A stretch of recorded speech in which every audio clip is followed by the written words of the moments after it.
Bienvenido a Brother to Brother, un lugar de estudio de la palabra de Dios, donde Dios está presente, donde la esperanza es real, donde Dios es glorificado, donde su palabra cobra vida. Escuela sabática, reflexiones, estudios bíblicos y más. Gracias por estar aquí.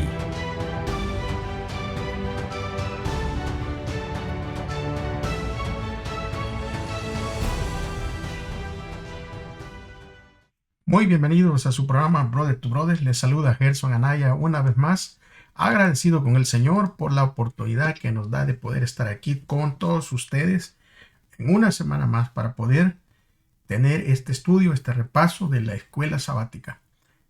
Bueno, vamos entonces a comenzar. Les recuerdo que por favor su Biblia, ¿verdad? Y también algo que anotar y su librito de estudio. Así todos podemos estar en un mismo contexto. Así que son tan amables, me acompañan por favor. Vamos a orar, así pedimos la dirección de nuestro Dios. Padre, una vez más, es con alegría en nuestros corazones que llegamos a estudiar, que llegamos a este repaso, Señor. Pero queremos pedirle, Señor, que por favor limpie nuestro corazón, nuestra mente, perdone nuestros pecados y nos abra el entendimiento, Señor, que nos dé sabiduría de lo alto para poder discernir este estudio, para poder retenerlo, sobre todo, Señor, para practicar lo que vayamos aprendiendo. Le pido, Señor, que se quede con nosotros. Le agradezco por la oportunidad que nos da, en el nombre de Jesús. Amén. Bueno, muy bien, mis hermanos, ahí podemos ver el título: Teman a Dios y denle gloria. Y vamos a leer nuestro versículo que viene en la lección. Está justamente allí en el libro de Apocalipsis, el capítulo 14 y el versículo 12. Así que búsquenlo también en su Biblia. Por favor, les ruego de todo corazón que siempre corroboren los versículos, las escrituras, como un escrito está. Así que dice de la siguiente manera: aquí está la paciencia de los santos, los que guardan los mandamientos de Dios y la fe de Jesús. Se cuenta una historia, espero que ustedes la hayan leído, de un payaso, ¿verdad? Que había en un gran teatro donde se estaba presentando una obra. Lo que parece es de que este payaso sale, ¿verdad?, a advertir a la audiencia: salgan, el lugar está en llamas. Y el público pensó que era o se trataba únicamente de una broma o que era parte del espectáculo que estaban viendo. Y en vez de poner atención, el público solo lo que hacía era aplaudía nada más. Pero el payaso repitió la advertencia: salgan, salgan, el lugar está en llamas. Y gritaba, y por más que él gritaba, la gente más aplaudía. Parece que esta escena de la que se describe en esta historia es la historia de este mundo. Porque por más, ¿verdad?, que se advierta a este mundo, a todas las personas, de que el fin viene, parece que en vez de poner atención al mensaje de que el fin está por llegar, la gente continúa aplaudiendo y piensa que únicamente se trata de una broma. Bueno, el mundo se enfrentó a la crisis más grave desde el diluvio, ¿verdad?, hoy en estos momentos, en donde sabemos de que aunque Dios advirtió a todo el mundo de que venía el diluvio, no le escucharon. Y en 2 de Pedro capítulo 3 y versículo 10 se dice que los cielos desaparecerán con gran estruendo, los elementos serán destruidos por el fuego, y la tierra y todas sus obras serán quemadas. Bueno, ya estamos advertidos, ya se nos ha advertido. Ahora nosotros tenemos que hacer una preparación, y para ello es que vamos a estudiar esta semana. Y el título allí en el día domingo, ustedes lo pueden ver, dice: teman a Dios. Y parece que el concepto que nosotros vamos a ver aquí, ¿verdad?, vamos a darle el significado en el contexto en el que se habla acerca de teman a Dios. Y por supuesto que el libro de Apocalipsis, ¿verdad?, tiene un propósito para nuestra generación. es preparar a un pueblo para la pronta venida del Señor Jesús. Un pueblo que se tiene que unir con Él. Sobre todo, un pueblo que tiene que dar este mensaje en los últimos días que estamos viviendo. Y Apocalipsis revela los planes de Dios y desenmascara los planes de Satanás. Presenta el llamado final de Dios. Es un llamado urgente, es un llamado eterno y es un llamado universal porque es para toda la humanidad. Apocalipsis 14:7 dice que decía a gran voz: teman a Dios, denle gloria, porque ha llegado la hora de su juicio. Adoren al que hizo los cielos y la tierra, el mar y las fuentes de las aguas. Para entender este tema, de este temor, la palabra original, ¿verdad?, que en griego es phobeo, aquí se utiliza no en el sentido de tenerle miedo a Dios, no en el término de espantarlos, ¿verdad?, por Dios, sino en el contexto que da el significado de reverencia, admiración y respeto hacia Dios. Esto transmite el pensamiento de lealtad a Dios y de una entrega total. Es una actitud de aquí, de la mente, que se centra en Dios y no se centra en nosotros mismos. Saben que en el cielo sucedió algo y eso se describe ahí en el libro de Isaías, ¿verdad? El capítulo 14, versículo 13, versículo 14, la actitud que tomó Lucifer en el cielo cuando dijo allí en su corazón: subiré al cielo, en lo alto, por encima de las estrellas de Dios, levantaré mi trono. En el monte de la reunión, al lado norte, me sentaré, sobre las alturas de las nubes subiré y seré semejante al Altísimo.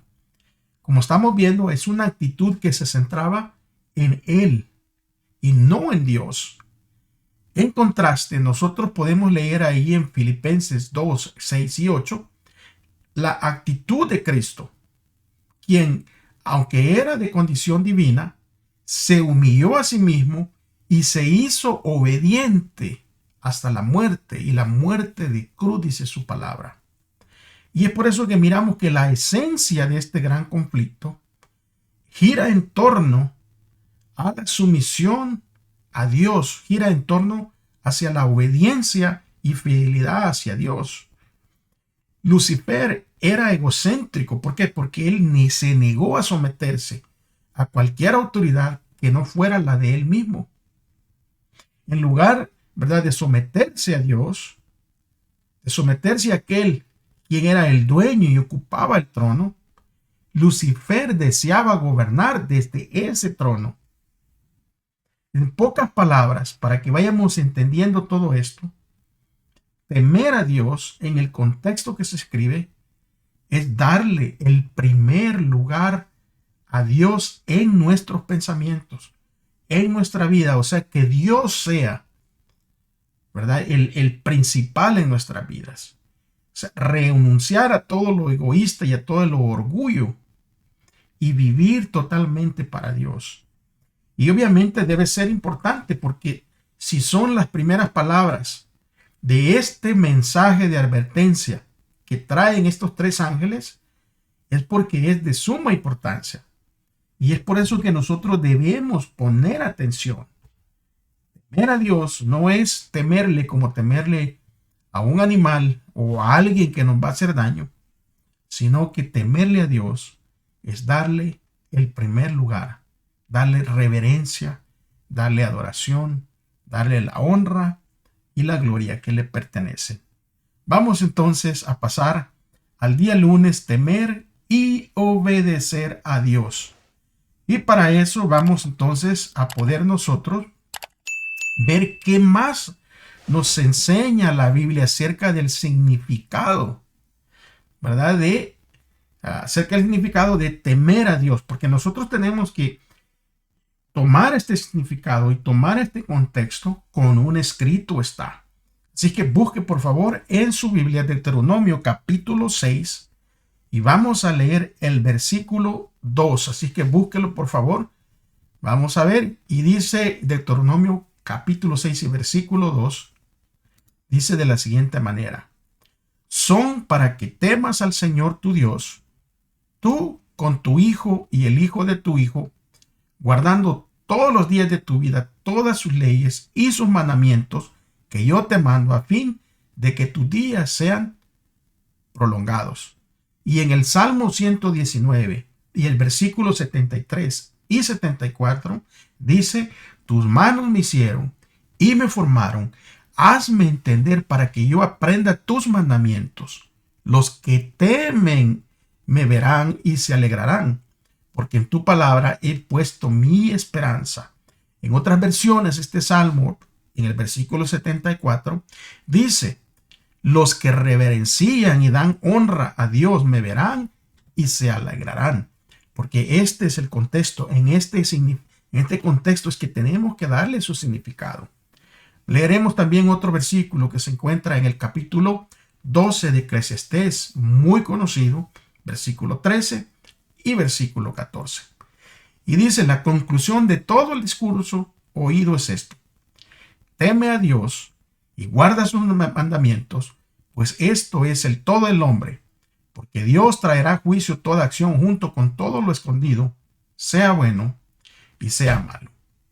Y estos pasajes revelan y vinculan el temor a Dios y guardar sus mandamientos. O sea, la adoración o darle honra a Dios lo vincula con guardar sus mandamientos.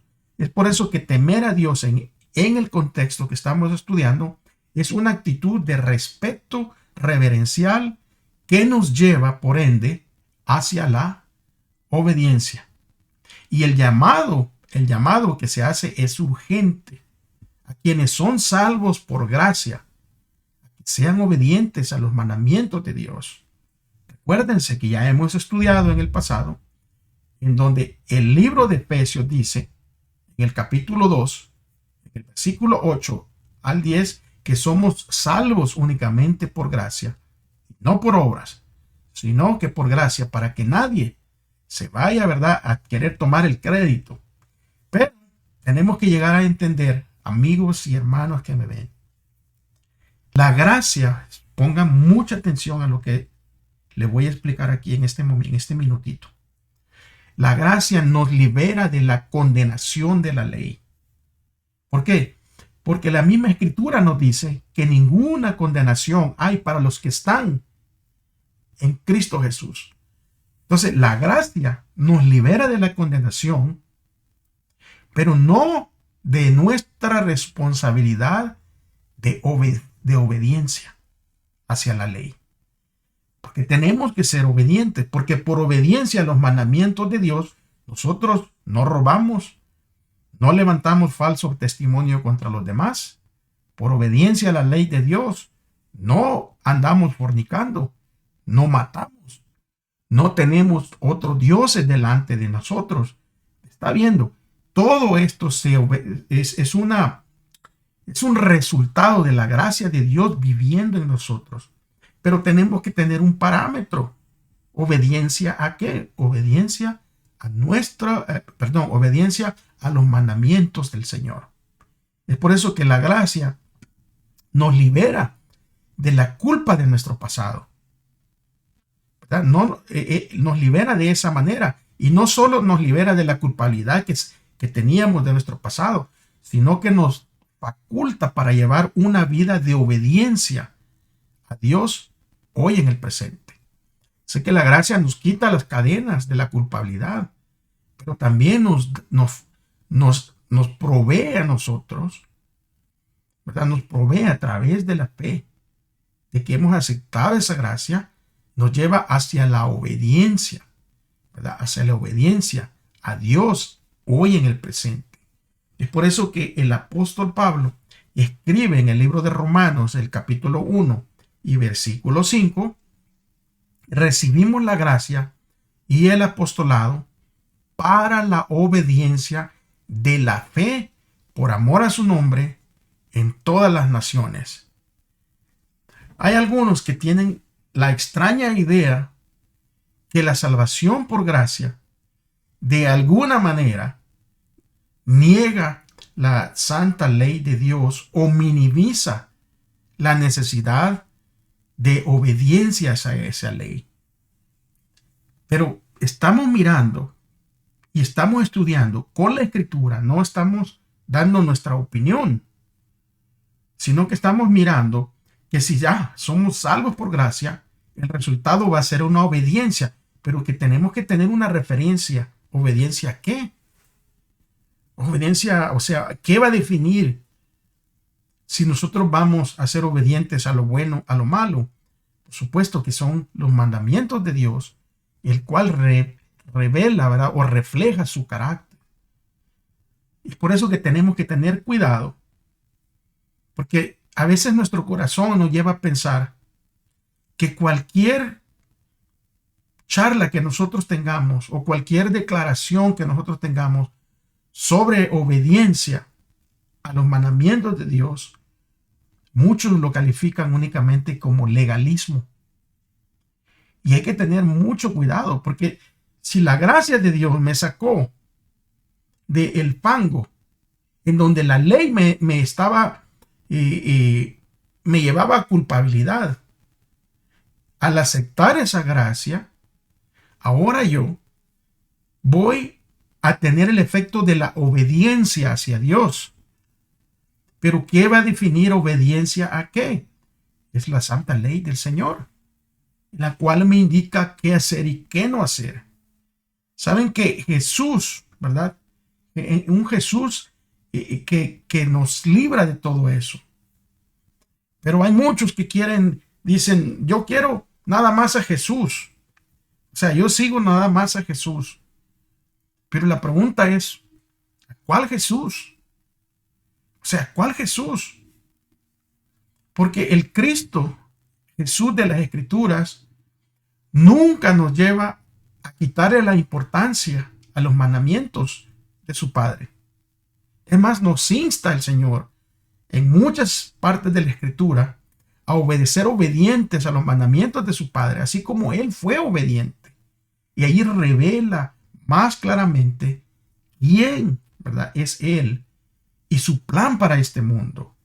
Porque el Cristo de las Escrituras, el Cristo que enseña la Biblia, nunca nos lleva a reducir la enseñanza, ¿verdad?, o a trivialidades así piadosas que no son esenciales. Porque Cristo es la verdad de toda doctrina. Jesús es la verdad encarnada. Él es la doctrina personificada. El llamado final de Apocalipsis nos insta mediante la fe en Jesús a aceptar la plenitud, de todo lo que Jesús ofrece. Él nos llama en su palabra a temer a Dios, que se expresa por la fe en su poder redentor, que nos capacita para vivir de manera piadosa y de manera obediente. Todo lo que Dios ha dejado, lo ha dejado para nuestro beneficio. Pero para que nosotros podamos vivir en ese beneficio, nosotros tenemos que vivir enfocados, enfocados en Dios. O sea, que nuestro lente, que nuestra vista esté enfocado en Jesús. Y de esa es de la manera que nosotros vamos a poder, ¿verdad?, estar siempre alertas y obedientes al Señor. Porque en la manera del consumismo en que vivimos hoy, cuando los valores seculares se han hecho el centro para cada uno de nosotros, el llamado de Dios del cielo es apartarnos de ese egocentrismo y salir de esa esclavitud, de la importancia, ¿verdad?, que hay ahora desmedida hacia uno mismo, y colocar a Dios en el centro de nuestras vidas. Mire, colocar a Dios en el centro de nuestras vidas muchas veces lo hacemos únicamente de labios, porque es fácil decirlo. Es fácil decirlo. Lo difícil es cuando lo queremos llevar a la práctica. ¿Por qué? Porque tenemos que hacernos nosotros a un lado y poner a Cristo en primer lugar. Para algunos saben que el primer lugar puede ser el dinero. Para algunos puede ser los placeres. Para otros el poder. Para otros puede ser los deportes, la música, o sea, el entretenimiento. Todo ese tipo de cosas pueden ocupar el primer lugar. Y entonces nosotros no vamos a poder honrar a Dios de esa manera. Es por eso que Mateo 6:33 dice, ¿verdad? Perdón, 6:3 dice, más bien, buscad primeramente el reino de Dios y su justicia, y todas las cosas serán añadidas. Ahí podemos mirar que Dios quiere tener el primer lugar en nuestras vidas, que Dios quiere estar siempre con nosotros, pero quiere ser nuestro Dios. Y a veces nuestro Dios pueden ser cosas, aunque no sean malas, pero son cosas que toman el lugar de Dios.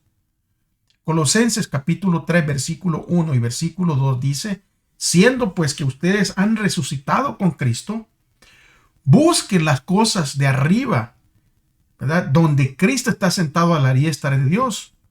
Ocupen la mente en las cosas de arriba, no en las de la tierra. Creo que este versículo es claro y va al punto. ¿Por qué? Porque tenemos que ocupar nuestra mente, ¿no? ¿En las cosas de qué? En las cosas de arriba. Ahora, esto no quiere decir que nosotros no podemos tener una vida llena de cosas que hay en este mundo, ¿verdad? Que no quiere decir que no podemos practicar un deporte o mirar un deporte o mirar algo, ¿verdad? O tener tal vez un viaje de vacaciones o tal vez ir a las montañas y disfrutar de la naturaleza. No quiere decir eso, no quiere decir que nos vamos a encerrar en esa burbuja, no. Lo que Dios está diciendo es, sí, yo quiero ser primero que todas esas cosas. Esas cosas fueron creadas por mí. Yo quiero que sí las disfrutes, pero yo quiero estar antes que eso. Y allí está la dificultad muchas veces. Muchas veces dejamos que todas estas cosas, que aunque no son malas, ocupen el lugar de Dios. Le damos la prioridad antes que a Dios. El libro de Hebreos, en el capítulo 2, el versículo 1 y el versículo 2 dice, por lo tanto, nosotros también, teniendo en derredor nuestro tan grande nube de testigos, despojémonos de todo peso y del pecado que tan fácilmente nos enreda, y corramos con perseverancia la carrera que tenemos delante de nosotros, puesto los ojos en Jesús, el autor y consumador de la fe, quien por el gozo que tenía delante de él sufrió la cruz, menospreciando el oprobio, y se ha sentado a la diestra del trono de Dios. Estos pasajes nos dicen acerca de Dios el verdadero centro de nuestra vida. El tema central en el conflicto final de la tierra va a ser la batalla por nuestra mente.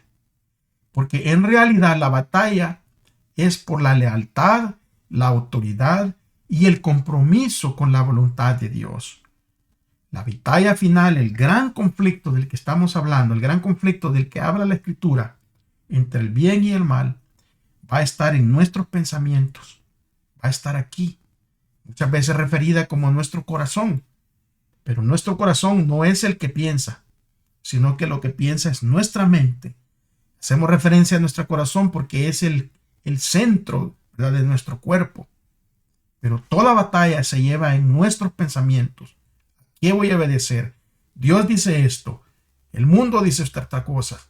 Pero si Dios ha dicho, la batalla va a estar aquí, yo tengo que tomar una decisión. El apóstol Pablo escribió en Filipenses capítulo 2 y versículo 5: haya en ustedes esta manera de pensar que hubo también en Cristo Jesús.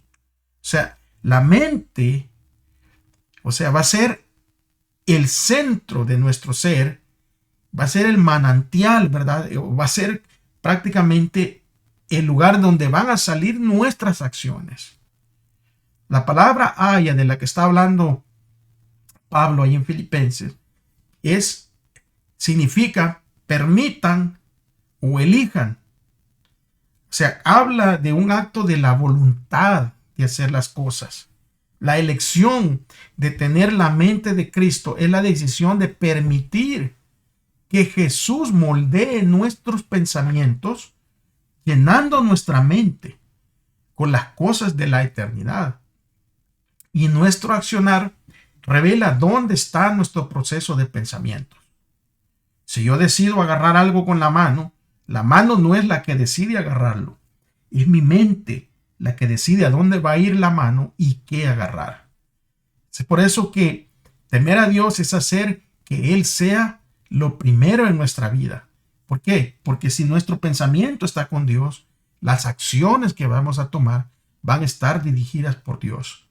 Ahora pensemos en lo fácil que es, en cierto sentido, controlar nuestros pensamientos, al menos cuando nosotros estamos conscientes de que necesitamos controlarlos. Comúnmente el problema es que a menos que hagamos un esfuerzo consciente para espaciarnos de las cosas, ¿verdad?, que sean correctas, las cosas de arriba de las que está hablando el apóstol, y no de las cosas de la tierra. Porque nuestra mente, recuérdense, nuestra mente es caída y es pecaminosa. Naturalmente tiene una tendencia, nuestra mente, a las cosas de la tierra. No tiene nuestra mente una tendencia a las cosas de arriba. Y es por eso que en muchas ocasiones, y es por eso que el cristianismo en general, hoy en día, tiene, ¿verdad?, las cosas, la vista o la mente puesta en las cosas de la tierra, no en las cosas espirituales de ahí arriba. Un ejemplo que yo les puedo dar que aplica para hoy en día: los eventos que tienen que ver con celebraciones de aquí en la tierra, que se dan en los ámbitos cristianos, en los ámbitos de iglesias, eventos que tienen que ver con celebraciones, bodas, lo que sea, cumpleaños, fechas, lo que sea aquí en el ambiente terrenal, las iglesias se llenan, están llenas de personas. Pero cuando usted hace una convocación a oración, a ayuno, que son eventos fijados en el cielo, la asistencia a nuestras iglesias es bien poca. Muchos de los que se hacen llamar cristianos no quieren este tipo de eventos. ¿Por qué? Porque Satanás ha movido su mente y les ha hecho que pongan la mirada en las cosas terrenales nada más, no en las cosas de arriba. Pero el día que la iglesia, que tu congregación, que mi congregación ponga la vista en las cosas de arriba, tendremos poder de transformación, no solo a nosotros mismos, sino transformación a los que están alrededor. ¿Por qué? Porque vamos a estar conectados con la fuente infinita de Dios. Es por lo tanto que nosotros necesitamos elegir llenarnos de las cosas celestiales, como dijo Pablo, utilizando ese don sagrado que Dios nos ha dado, que es el don del libre albedrío. El día miércoles vamos a ver cómo le damos gloria a Dios. Y un estudio que se llevó a cabo, ¿verdad?, de este pasaje de Apocalipsis 14:7, donde se dice: denle gloria a Dios. Porque en el Antiguo Testamento muestra que por lo general, no siempre, pero por lo general, Este término de darle gloria a Dios aparece en el contexto del juicio divino de Dios.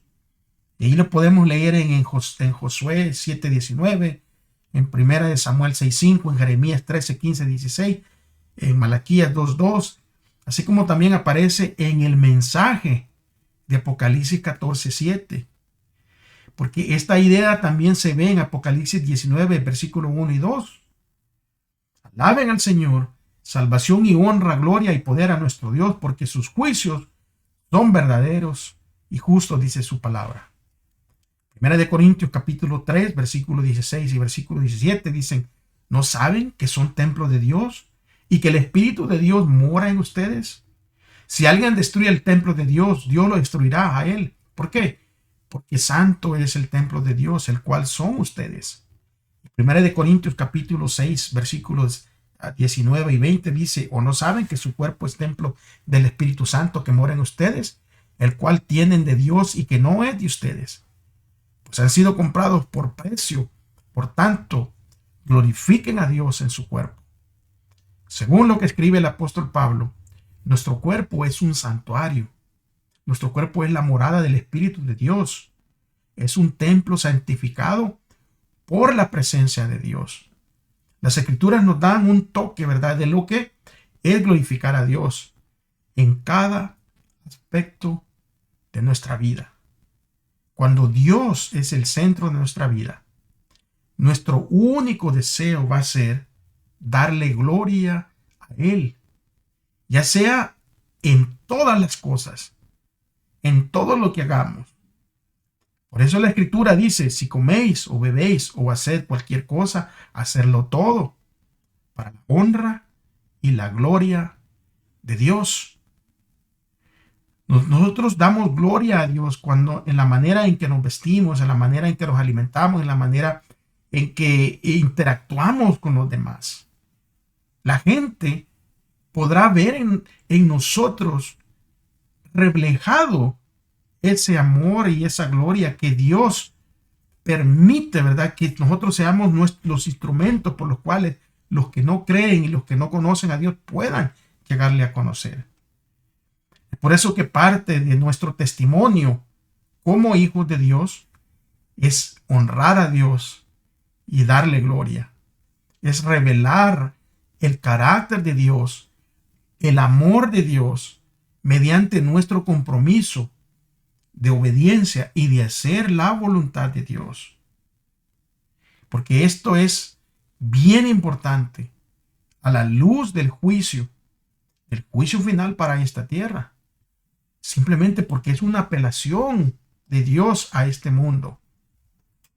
Nosotros sabemos que el apóstol Pablo, ¿verdad?, como lo pone en Romanos capítulo 1 y versículo 2, que dice, así que hermanos, les ruego por las misericordias de Dios que presenten sus cuerpos en sacrificio vivo, santo, agradable a Dios, que es un culto diario de ustedes. No se conformen, dice el apóstol, a este mundo, más bien transfórmense por la renovación de su entendimiento, de modo que aprueben cuál sea la voluntad de Dios, buena, agradable y perfecta. O sea, aquí cuando nosotros miramos la palabra griega que se escribe justamente en este pasaje, es somata, que se traduce mejor como la suma colectiva de lo que somos, cuerpo, mente, emociones. O sea, eso es lo que nosotros venimos a hacer. Saben que la versión Phillips en inglés, ¿verdad?, traduce la expresión culto racional de lo que acabamos de leer como una adoración inteligente. En otras palabras, cuando nosotros asumimos un compromiso total de temer a Dios, de darle gloria en todo lo que hacemos, entregándole nuestra mente, nuestro cuerpo, nuestras emociones, esto es un acto de adoración, pero no es cualquier adoración, sino una adoración inteligente. Y cuando miramos nosotros esto a la luz del juicio, entonces esto nos dice o nos da la idea cierta de que nosotros tenemos que ser obedientes a nuestro Dios. Nosotros tenemos que tener ese sentido de obediencia hacia Él. Porque es triste que a veces, ¿verdad?, nosotros podamos escuchar. A veces en las congregaciones, cuando miramos que se dice una cosa y se hace otra. Cuando no hablamos de amor, pero no tenemos amor por los demás. Y eso, hermanos, es no darle la gloria a Dios. La gloria a Dios es cuando nos alejamos de todo lo que nos daña. Ustedes pueden ver en esta diapositiva que yo les he puesto aquí, este joven caminando, apartándose del mal, dejando su vida antigua, ¿verdad?, atrás, como el apóstol lo puso en ese versículo, en esas palabras, ¿verdad? Ya no vivo yo, sino que Cristo vive en mí. Y decía él, ya no soy yo, ya soy una nueva creación de Dios. Las cosas viejas pasaron y todas son hechas nuevas. Eso es lo que Dios quiere de nosotros, que le permitamos renovarnos, porque cuando Él nos renueva y la transformación que Dios nos da se expresa externamente a través de nuestra forma de ser, de nuestra forma de tratar a los demás, de nuestra forma de convivir con los demás. Es cuando le damos gloria a Dios. Es cuando honramos su nombre. El día jueves, terminando este estudio, va a hablar de los vencedores del Apocalipsis. De las personas, ¿verdad?, que son vencedores en el Señor. Y vamos a ir viendo todo esto porque los vencedores tienen características. En el libro de Apocalipsis, en el capítulo 14, versículo 12, dice claramente que aquí está la perseverancia, o aquí está la paciencia, dice en ciertas versiones, de los santos, los que guardan los mandamientos de Dios y la fe de Jesús.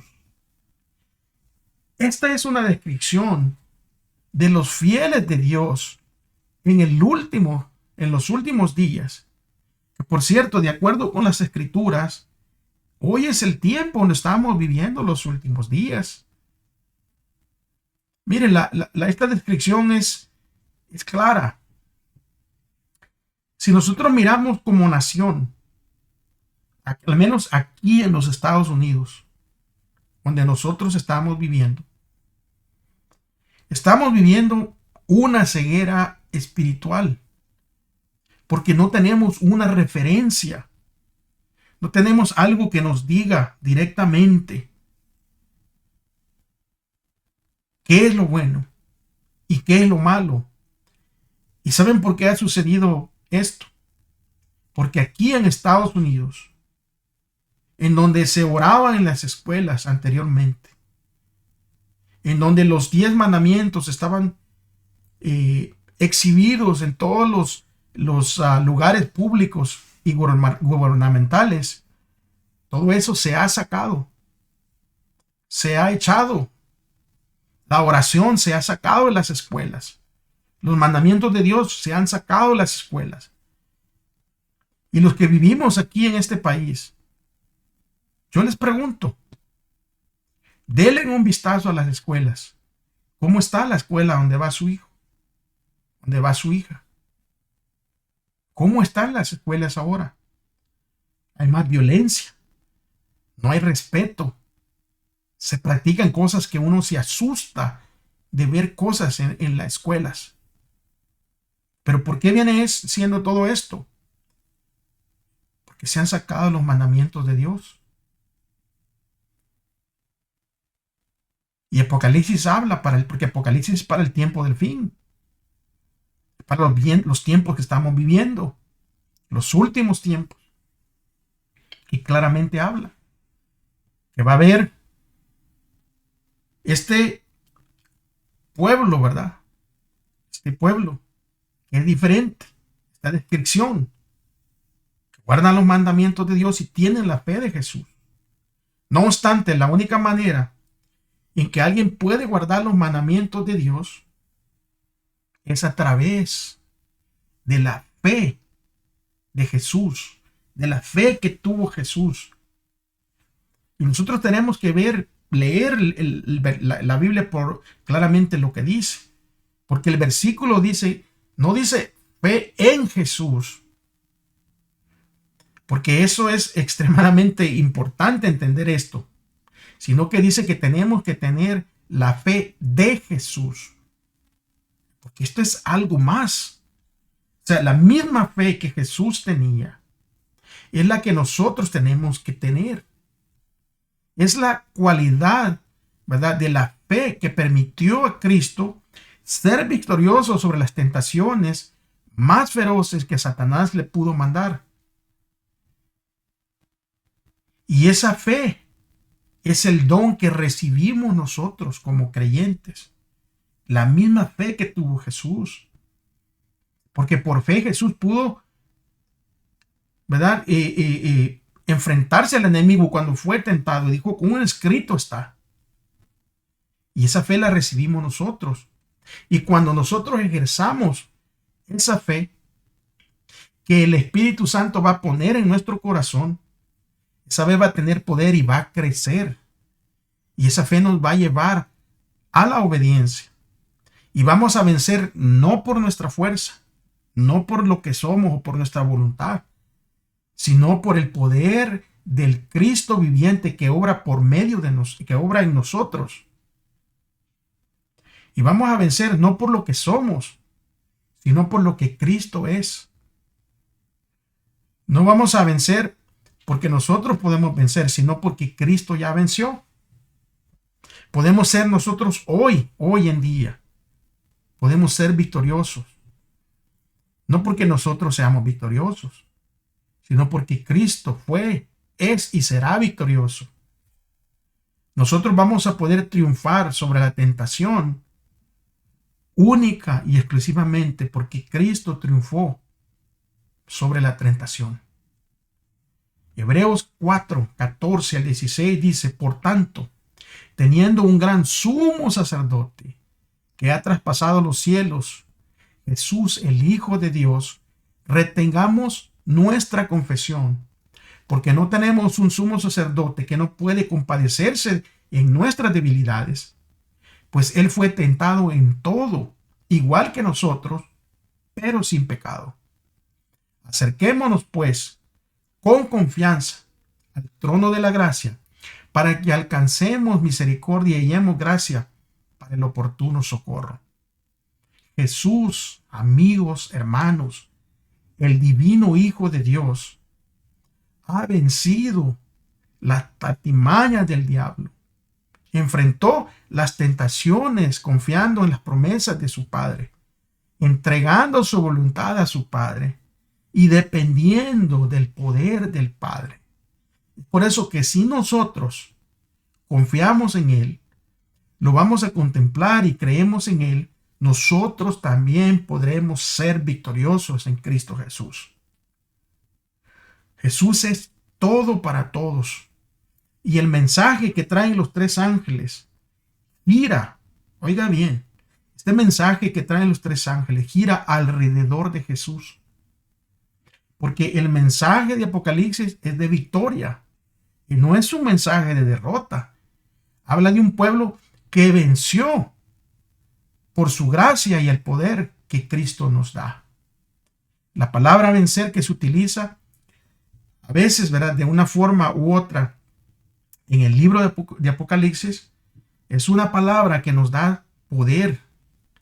En la visión de las 7 iglesias que representa a la iglesia cristiana del siglo I hasta nuestros días, hay creyentes en cada generación que vencen, dice el apóstol Juan, en el tiempo del fin, allí en Apocalipsis 21:7. Dice, los que venzan heredarán todas las cosas. ¿Saben qué? Esto no es legalismo. Esto no es legalismo. Esto es la gracia de Dios transformadora en el creyente a obedecer. ¿Pero a obedecer a qué? Obedecer a lo que Dios ha dejado. Obedecer a sus mandamientos. Es la victoria por medio de Jesucristo, cuya vida fue, hermanos y amigos, perfecta. Perfecta de justicia. Y tan solo eso es lo que nos brinda a nosotros la promesa de alcanzar la vida eterna. Esta fe en acción es la gracia transformadora y milagrosa en la vida del creyente. Yo no sé si hay cosas que tú tienes que vencer o que deseas vencer, amigo, hermano que me estás viendo. Pero yo te puedo decir con certeza que no importa lo que sea. Si tú deseas vencer eso, ponlo en las manos de Jesús y Él te hará vencedor. Él te hará vencer todas estas cosas. ¿Sabe que los discípulos de Cristo deben precaverse hoy contra la tendencia a perder el espíritu de reverencia y de un temor piadoso hacia Dios? Y las Escrituras nos enseñan cómo nosotros debemos acercarnos a nuestro Creador. Nos enseñan que debemos hacerlo con humildad, con reverencia, por fe en ese mediador divino que es Cristo Jesús. Saben que el salmista pudo escribir ahí en el Salmo 95, en el capítulo 95, versículos 3 y 6. Porque Jehová es Dios de reyes, grande sobre todos los dioses. Y Él hace el llamado y dice: venid, adoremos, postrémonos, arrodillémonos delante de Jehová, nuestro Creador. Porque la verdadera reverencia hacia Dios no es inspirada por un sentido de su infinita grandeza. Es exactamente eso. Es porque Él es grande. Nos inspira a ir con reverencia y a reconocer cuando Él hace presencia. La presencia de Dios hace que tanto el lugar en donde estemos como la hora sean sagradas.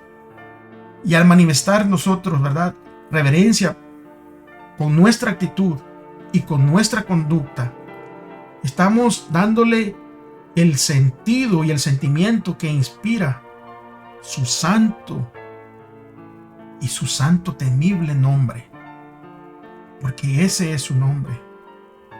Nosotros podemos resumir la fuerza de la expresión temer a Dios que nos habla Apocalipsis como el llamado final de Dios a la humanidad para elegirlo como nuestro Dios glorioso y majestuoso, que saldrá victorioso sobre las fuerzas del mal que se oponen a Él y a su plan de redención por la raza humana. Este temor se manifiesta en la sumisión gozosa y amorosa a la ley de Dios en su adoración exclusiva. Ningún otro poder debe, oiga bien, reconocerse como digno de devoción o lealtad. De hecho, no hay ninguna otra opción, porque lo que se muestra en el horizonte del conflicto cósmico como alguna otra posibilidad, eso es algo demoníaco que está destinado a la extinción. Por lo tanto, el temor del Señor es una invitación divina, positiva, a ponernos de parte de Dios en este conflicto, con el fin de estar ante su presencia más gloriosa, llena de gozo en la comunión eterna con Él. Dios nos ha hablado. Dios quiere que nosotros estemos con Él y quiere que tengamos un corazón de adoración y de darle gloria a Él. Saben que reverenciar a Dios y darle gloria es lo más hermoso que le puede suceder al ser humano. Pero mis amigos y hermanos, que ustedes continúen estudiando y continúen corroborando todo lo que nosotros estudiamos y aprendemos aquí con la Escritura. Que tenga su Biblia en mano, que tenga su librito de lección, pero sobre todo que usted tenga una vida de devoción y una vida de comunión con Dios, para que el Espíritu Santo sea el que lo lleve a conclusiones correctas en lo que Dios ha dejado escrito. Muchísimas gracias, mis amigos, muchísimas gracias, mis hermanos, porque continúen suscribiéndose, continúen compartiendo estos videos, dejen sus likes. Esta plataforma, cuando usted deja un like o deja un comentario, lo agarra y lo lleva y lo comparte con otros que andan haciendo una búsqueda. Pero más que un like, más que compartirlo, antes de hacer todo eso, yo les suplico de todo corazón que oren por su servidor, que oren por este programa que se graba y se comparte. Lo hacemos sin ningún final de lucro. Mire, este canal no está monetizado. Nosotros no recibimos ni un centavo por hacer esto. Lo hacemos únicamente porque Dios es bueno y porque Dios ha puesto en nuestros corazones el hacerlo. Que Dios nos ayude a poder estar aquí la próxima semana. Y estaremos aquí, si Él lo permite, si no ha regresado. Y con su ayuda, seguiremos predicando este evangelio a toda lengua, a toda raza, a todo pueblo. El Señor me los bendiga, mis hermanos. Un abrazo a todos aquellos suscriptores y a todas aquellas personas que verán este video por primera vez. Muchas bendiciones. Recuerde, si usted dice que ama a Dios, demuéstrelo amando a su prójimo. Hasta la próxima.